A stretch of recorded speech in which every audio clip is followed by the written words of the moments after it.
ඔන්න ඉතින් මේ කතාව කැලයක් අයිනේ තිබ්බ ලස්සන ගමක වුණ අමුතුම සිද්ධියක් ගැන. රෑබෝ වෙනවා මේ ගමේ මිනිස්සයන්ට මේ දවස්වල සෑහෙන්න බය හිතෙන දෙයක් වෙලා තිබ්බේ. වටින් ගොඩින් අඳුර වැටිලා ඉද්දි ගමේ මිනිස්සුන්ට මෙහෙම බය වෙන්න තිබ්බා ලොකුම ලොකු හේතුවක්. හොතටම රෑබෝ වෙලා අපේ උන්ද තාමත් ගෙදර ආවේ නෑ. අර මොකෙද අර මේ පැත්තට එන්නේ? කැලෑ හොල්මන. අයියෝ! චන්ද්‍ර මණ්ඩලේ පායලා මං යන්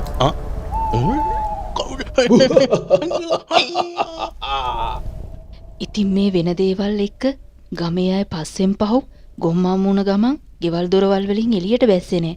දොර ජනෙල් අඟුළු දාගෙන පහුවදා උදේ වෙනකම්ම ගෙවල් ඇතුළටම වෙලා හිටියා. කීප දොහකට කලින් කරපු තොවිල් පෙළනුත් වැඩක් වෙලා නැති හැඩයි. ඉතින් ඔය අතරේ ගමේ උන්දලගේ කුකුල්ලු, හරකබාන, සතා සීපාව, නෙලාගත් අස්වනු උදේ වෙනකොට අතුරුදහන් වෙලා තිබ්බා.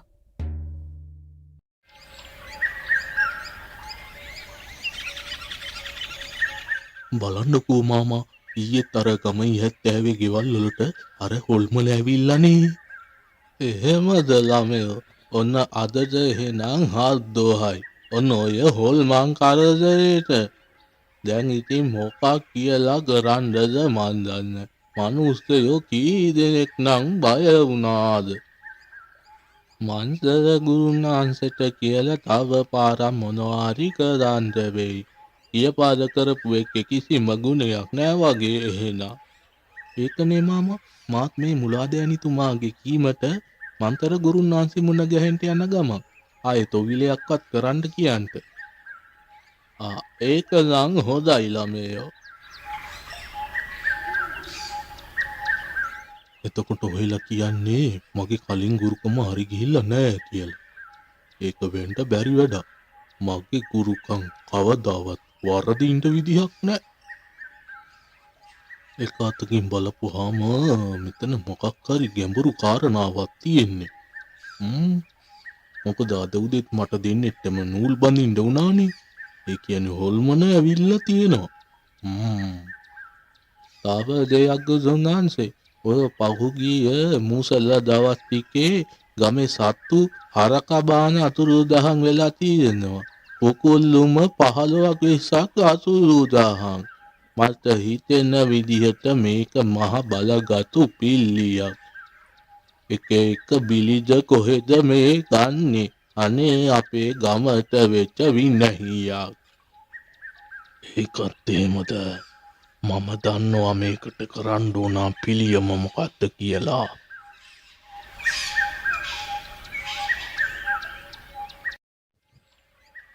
තමන්ගේ ගුරුකම් ශාස්ත්‍රයේ කොයියම් විදිහකින්වත් වැරදෙන්න විදිහක් නෑ කියලා ගුරුන්නාන්සේ දන්නවා. තමන්ගේ ශාස්ත්‍රයටත් මෙල්ල කරන්න බැරි තරම් බලවත් ආත්මයක් තමන්ගේ ගමේ සැරිසරන එක ගුරුන්නාන්සේට ප්‍රශ්නයක් වුණා. මෙච්චර කල් බලගතු ආත්මෙක්ක ගනුදෙනු කරලා එලවල දාන්න පුළුවන් වුණු ගුරුන්නාන්සේට මේ කැලෑ හොල්මන මෙල්ල කරන්න බැරි වුණ එක නම් නවනින්ගිරාවක් වෙන වැඩක් වුණා. ඉතින් ගුරුන්නාන්සේට තවත් සැකයක් තිබුණු හින්දා එදාරෑ තමන්ගේ ගෝලයාත් එක්ක කැලෑ හොල්මන ගැන සෙවිල්ලෙන් ඉන්න තීරණය කළා. ඔන්න ඉතින් දවාලත් ගෙවිලා කොම්මන් වෙන්න පටන් ගත්තා. ගුරුන්නාන්සේ ගෝලයයි ආරක්ෂාවකුත් කරගෙන කැලෑ හොල්මන එනවා කියලා කියන කැලෑ මණ්ඩියේ පාර දිගේ පඳුරක් අස්සට ගිහින් වහන් වෙලා බලවත් ආත්මයේ එනකම් බලාගෙන හිටියා. ආත්මයේ දපන වැටෙන බලගතු මන්තර වලින් ජීවන් කරපු තුම්පාට නූලක් අරන් ආපු ගුරුන්නාන්සේ පඳුරට වහන් වෙන්න කලියෙන් ඒ නූල පාර හරහා එලලා එන්න අමතක කරේ නෑ. අහලගම් හතේම ප්‍රසිද්ධව හිටපු කට්ටනිරාල වුණ මේ ගුරුන්නාන්සේ තමන් මේ කරන වැඩේ දැලිපිහින් කිරිකනවා වගේ වැඩක් කියලත් හොඳින් දැනන් හිටියා.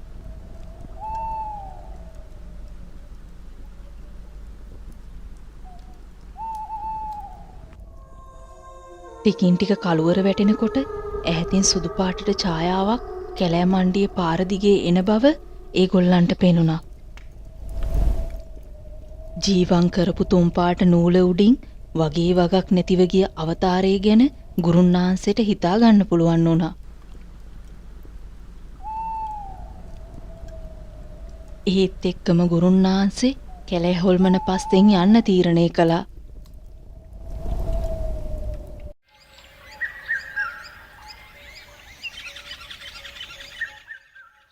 පහුවදා උදේම ගුරුන්නාන්සේ අර ගැමියෝ දෙන්නව ගෙදරට ගෙන්න ගත්තා. තමුන් නැහැලා ගිහිල්ලා මුලදෑනීතුමාට කියන්න ගමේම සෙනග එකතු කරන්නට කියලා. මං නිකහින් එන්න. ගමේ මුලාදෑනිතුමාගේ මාර්ගයෙන් ගමේ සෙනග රැස් කරගත්තු ගුරුන්නාන්සේ පහුගිය දවස් ගානෙම සිද්ධ වුණු හොල්මන් අවතාර ප්‍රශ්නේ ඒ වගේම ගමේ අයගේ සත්තු අස්වනු අතුරුදහන් වෙන ප්‍රශ්නේ දෙකම ගමේ අයගේ උදව් තියෙනවා නම් නවත්තන්න පුළුවන් බව කීවා. ගමේ අයගේ කැමැත්තෙන්ම හයිය හත්තිය තියෙන පිරිසක් එකතු කරන් අද රෑම හොල්මන අල්ලන්න ගුරුන්නාන්සේ ලෑස්ති වුණා. අනිත් හොල්මන් වගේ නෙවේ. මේ හොල්මන අතට අහුවෙන්න බන්ධනයක් හොල්මන්ට කරලා තියෙන නිසා කොහොම හරි අල්ලගන්න කියලා ගැමියන්ට ගුරුන්නාන්සේ උපදෙස් දුන්නා. කිසිම විදියකට බය වෙන්න දෙයක් නෑ කියලත් ගමේ මිනිස්සුන්ට ගුරුන්නාන්සේ කිව්වා. මේ වැඩේට යන හැමෝටම ආරක්ෂා කරපු ඇපනූලක් ගුරුන්නාන්සේ දෙන්න පොරොන්දු වුණා.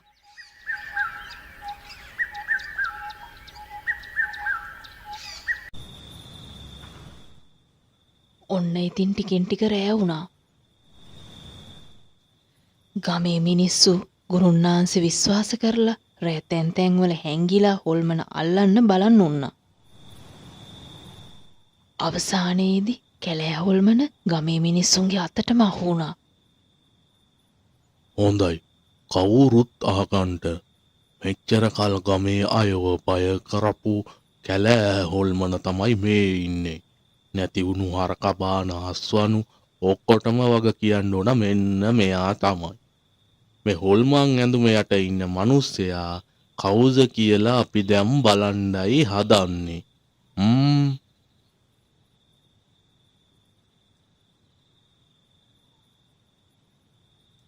එහා ගමේ ටින්ගි නේද මේ? එහෙනම් කැලෑ හොල්මන වෙලා මෙයා තමා අපේ ගමේ දේවල් හොරකම් කරේ. මුලාදෑනිතුමා ළඟට ගිහිල්ලා ඉතුරු ටික බලාගමු. ඔන්න ගුරුන්නාන්සේ මේ ඉන්නේ ඉන්තේරුවෙන්ම හොල්මනක් නෙමෙයි කියලා දැනගත්තු විදිහ ගමේ මිනිස්සුන්ට කිව්වා. එදා තිබ්බ නූලත් පහු කරන් ගිය හොල්මන කවුදෝ දෙන්නෙක් එක කතා කරනවා ගුරුන්නාන්සේ දැක්කා. ජීවන් කරපු නූලෙන් එහාට ආත්මයකට යන්න බැරි නිසා මේක හොරකමට කරන්න කරපු උපායක් බව ගුරුන්නාන්සේට තේරුණා.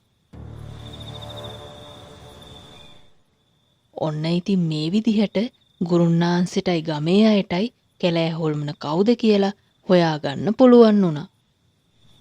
මේ ගමට බය සැක නැති ලස්සන දවසක් පහුවෙනිදට උදා වුණා.